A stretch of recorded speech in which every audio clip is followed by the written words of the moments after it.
Welcome back, YouTube. It is a great day to be different. So that's what we are going to do today. We're going to show you guys how to be different. We have an all natural, no enhancement drop fade for you guys. It's been a minute. Say what's up to your boy, man, in the comments, man. But here you guys go. We're going to start off by brushing, combing, laying everything down, combing everything in the direction that we needed to. We're also going to start debulking in the crown area just because where that cowlick is going to show me the direction that the hair is going. So we're going to debulk in that direction. As you can see, depending on what part of the crown I am in will determine the direction that I am going to be debulking in. As you can see up here at the top, he does have waves. So we did throw on that one guard all the way open, which is gonna give us more closer to a 1.5 look, which is mainly considered around that wavelength that most wavers want to keep their hair at, especially when they do have waves, you know? So, and here you can see exactly where he is a little bit more aggressive when it comes to brushing, because that is usually where the waves are the deepest. Pause. But you can see right here, yes sir, we're gonna debulk. It is a drop fade again.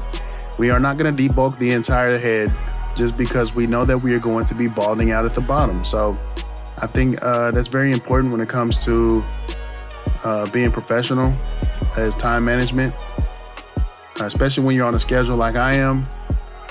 You want to maintain that schedule. So again, we only debulked the top of the head because we are balding out right here. So me knowing that I am going to be balding out, to save time, there's no need for me to make sure everything is even all the way around the head. We only want the top of the head to be even.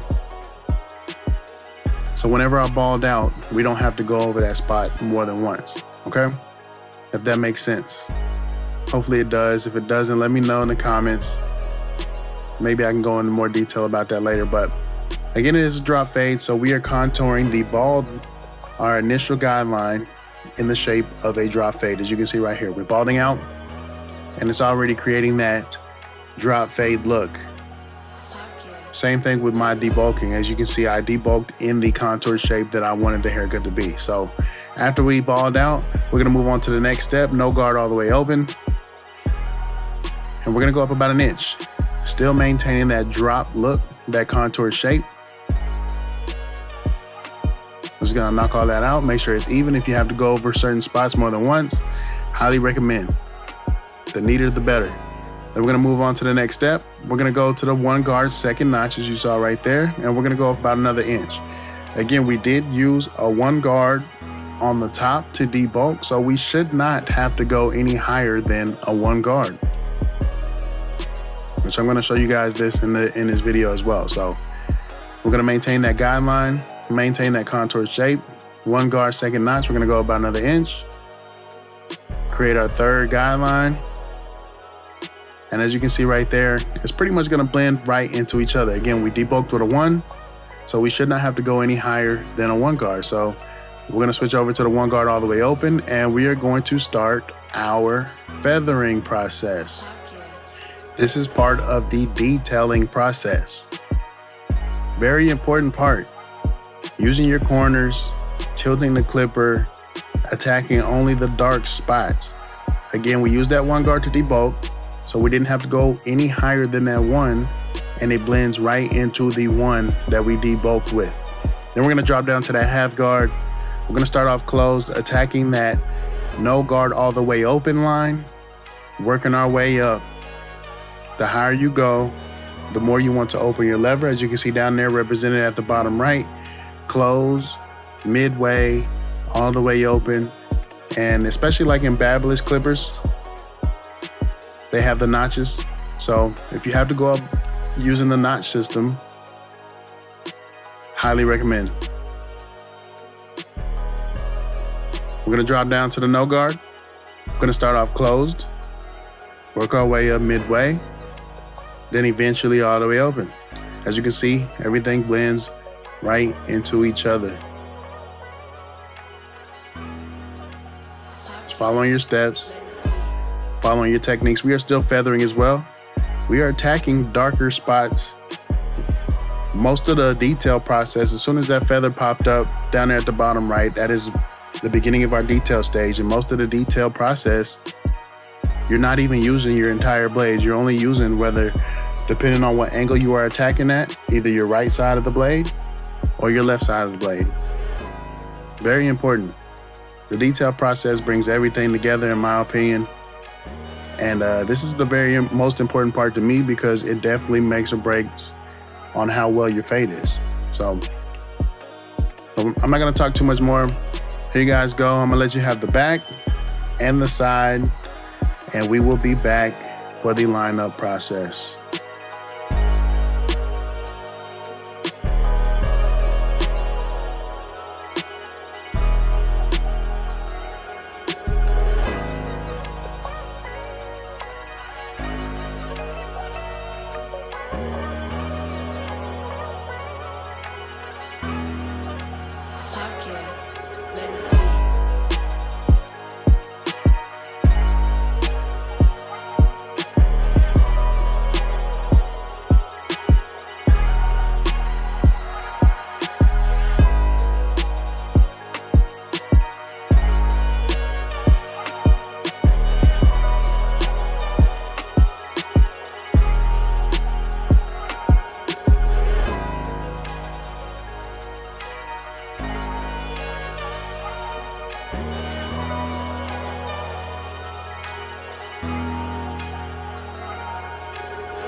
All right, welcome back to the edge up process.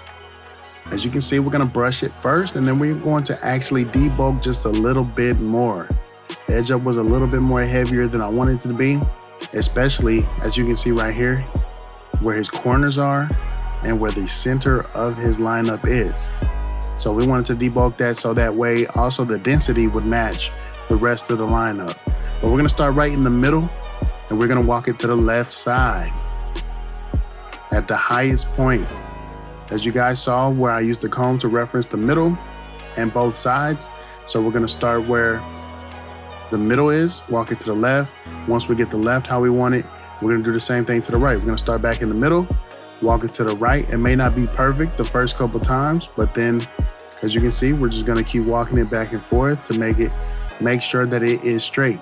Once we have the center, especially how we want it, I'm gonna rotate him just a little bit more so I can attack the right side a little bit more precise. Punch in that corner, make sure it pops. Eat up that vertical bar.